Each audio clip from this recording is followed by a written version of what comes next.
দক্ষিণ ত্রিপুরা সাবরুম উচ্চতর মাধ্যমিক বিদ্যালয়ে এক শিক্ষককে বদলি করার সিদ্ধান্তকে কেন্দ্র করে উত্তেজনা ছড়িয়েছে।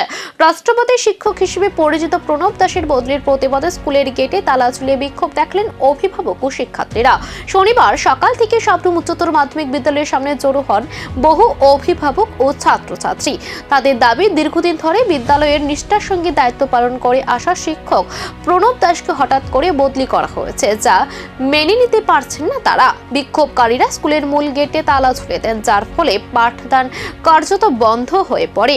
পরিস্থিতি উত্তপ্ত হয়ে ওঠে এলাকায়। অভিযোগ, প্রণব দাস শুধু একজন শিক্ষক না, তিনি শিক্ষার্থীদের কাছে অনুপ্রেরণার প্রতীক। তার বদলির বিদ্যালয়ের শিক্ষার পরিবেশে প্রভাব ফেলবে বলে আশঙ্কা তাদের। এদিকে প্রশাসনের পক্ষ থেকে পরিস্থিতি সামাল দেওয়ার চেষ্টা চলছে, যদিও এই বিষয়ে এখনো পর্যন্ত কোনো চূড়ান্ত সিদ্ধান্ত বা প্রতিক্রিয়া পাওয়া যায়নি।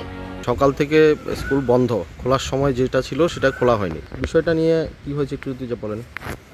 এটা আসলে সাবরুম উচ্চতর মাধ্যমিক বিদ্যালয়ের বয়েজ স্কুল যেটা আমরা বলি, এখানে যিনি ইনচার্জ ছিলেন ওনাকে দপ্তর থেকে একটা ট্রান্সফার অর্ডার দেওয়া হয়েছে। আমি বাচ্চাদের সাথে কথা বলে দেখলাম যে বাচ্চারা ওনাকে খুব ভালোবাসে এবং উনি স্ট্রিক্ট ডিসিপ্লিন মেনটেন করেন স্কুলের।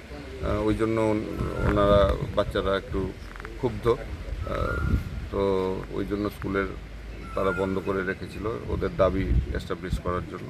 যাই হোক, ওদেরকে বোঝানো। একজন শিক্ষকের বদলিকে ঘিরে যে ধরনের ক্ষোভ ও আবেগের বহিঃপ্রকাশ দেখা গেল সাবরুমে, তা স্পষ্ট করে দেয় শিক্ষার সঙ্গে মানুষের গভীর সম্পর্ক। এই পরিস্থিতিতে প্রশাসন কি সিদ্ধান্ত নেয়, সেটাই এখন সবচেয়ে গুরুত্বপূর্ণ বিষয়।